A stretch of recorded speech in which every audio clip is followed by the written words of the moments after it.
Hi guys, Tim again with Real Southern Exposure. Welcome to another episode. What we're planning on doing today is we're going to cut up some of these pine logs into 4/4 by 6. It's going to be roughly about 8 foot long. I'm going to set the slabs off to the side and later on take and edge them down because the mill's going to be moving faster than I can run from the mill to the edger. The lumber that I'm getting out of these, I just cut these trees down yesterday and the day before yesterday. The lumber I'm getting off of these is looking really good. We do have some that has quite a bit of knots, but that's understandable. Being on a pine plantation, you're going to have a lot of that. So let me go ahead and show you one of the logs we're going to work on today. Okay, this log right here, this is on the big end. And it's roughly about 18 inches across on the big end.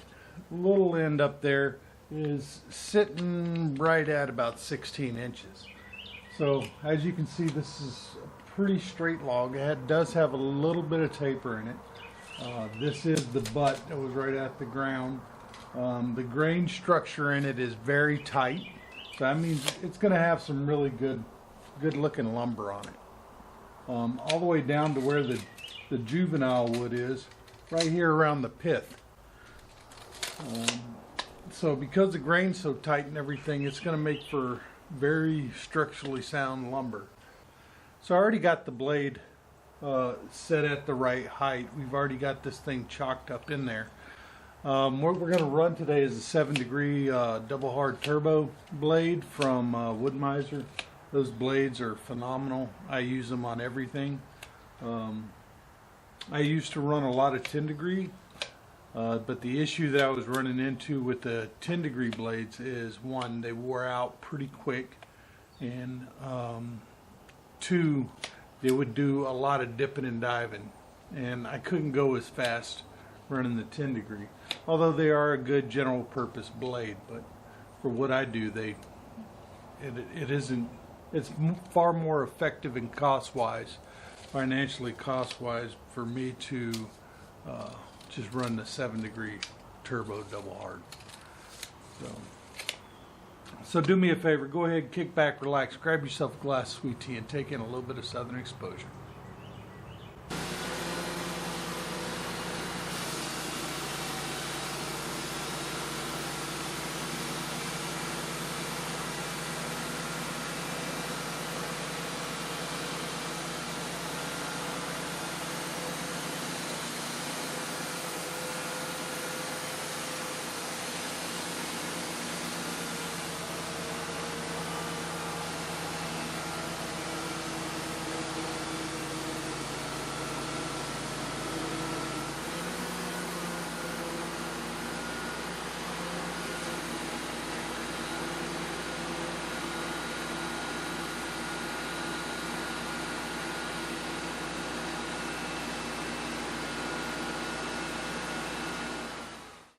Okay guys, the very first cut you make on a log is generally going to be the most important cut you make on the log because that's going to tell you where everything else is going to fall out. So I'm trying to expand this face of this log. I'm trying to expand it enough to where I can get a 1x6 out of this. So right now, most I'd be able to get out of this is probably 3 inches. Come back, I'm going to drop that blade down another 1/2 inch to try and open up a little bit more of this face, and that should do it. Let's get to it now.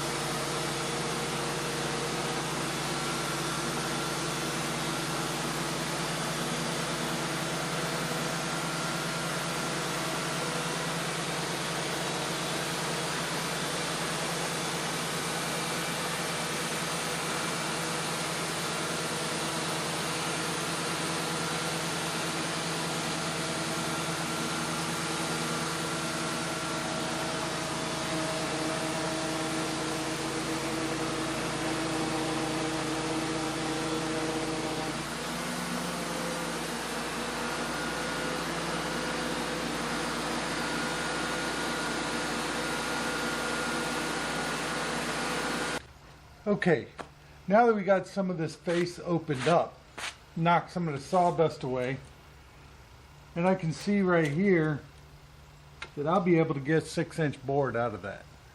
So what I'm going to do is I'm going to go ahead and, since I messed up at the end, what I'm going to do is I'm going to take and I'm going to bring the saw head back, drop it down 1 1/8 inch, and we're going to make a cut, and that we'll end up throwing that off to the side, so that way we can slab it up later and edge it down to a full 4/4 by 6.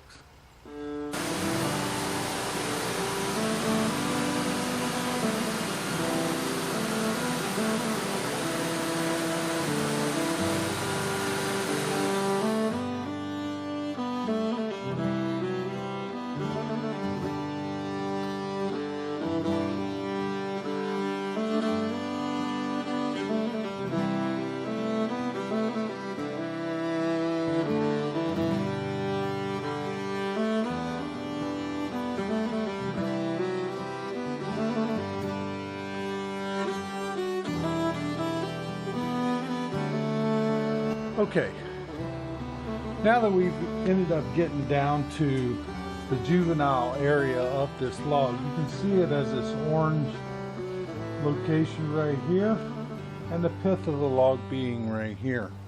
So what I'm going to do is I'm going to measure down, and we got exactly 3 inches from the pith of this log to the width. So what we'll do now is we're going to end up flipping this thing over 180 degrees, put this side to the top and start taking off slabs, and we'll get within 3 inches of the pith on that side. And then we'll stand it up and start cutting some boards out of it. Right now I think that these are going to be some very, very nice, good, tight grain 1x6s we end up getting off of this. So let's get to it.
Now, a lot of times whenever somebody's running a mill, they end up hitting stuff very often. Let me show you something I ended up getting. So that wood looks very, very nice. Very nice. Till you get to right here. Now that right there is a bullet. There's a chunk of lead right there. Copper jacket. You go on down, and the rest of that wood looks really nice. So let me show you what the other side of it looks like. The other side looks really nice as well. Good grain, nice cathedrals up in here. Do have a large knot, but this is all just going to be for board and batten siding. And then you come across this guy right here, which is the other half of that bullet, with this copper jacket and everything. It looks to be probably about a 9mm.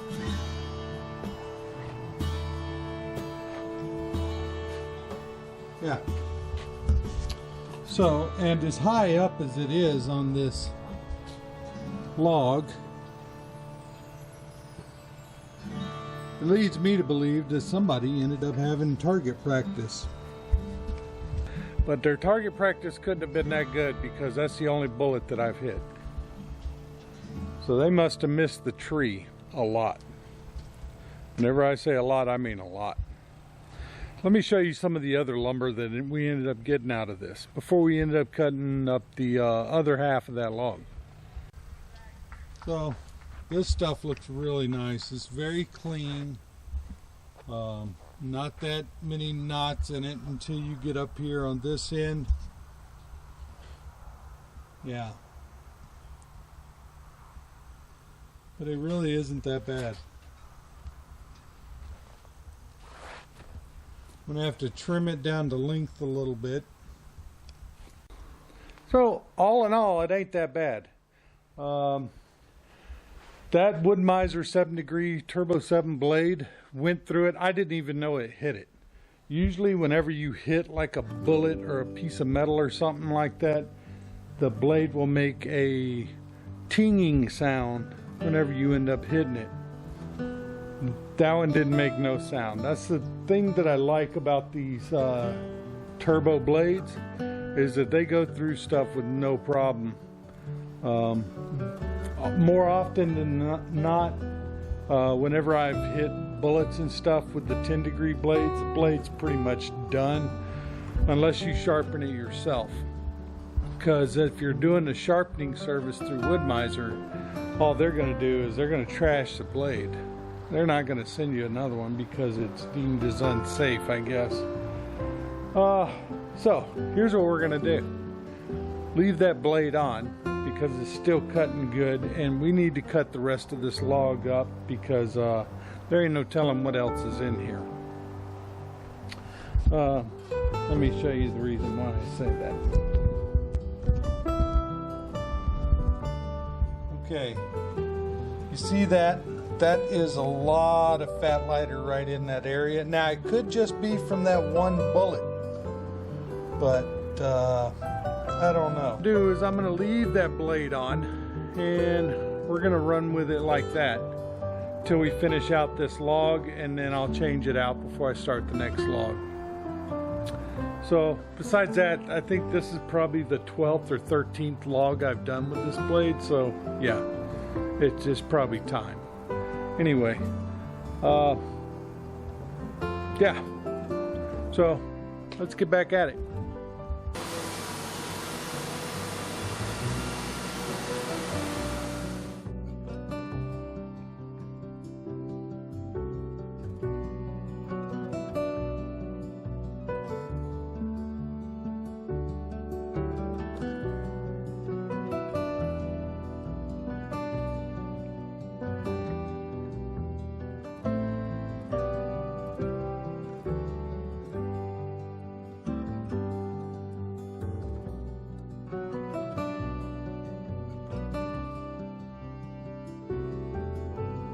Okay, so we ended up getting that log done. Turned out pretty good. Let me show you some of that lumber that we ended up getting out of it. You might actually like it. We did not find any more bullets. That one 9mm was the only one that we had found. So let's do this. As you can see, it's very nice looking lumber. Good grain structure. It does have some knots in it, but that's to be expected. It looks pretty good. It's got to be trimmed down to length. I think all of these right here was 9.5 foot. So with that said, I hope this video has been educational. I hope you've enjoyed it for today. Do me a favor, if you haven't clicked that like button, go ahead and click it now. And if you haven't subscribed, no better time to do it than right now. So with that said, we'll see you on the next video. And God bless.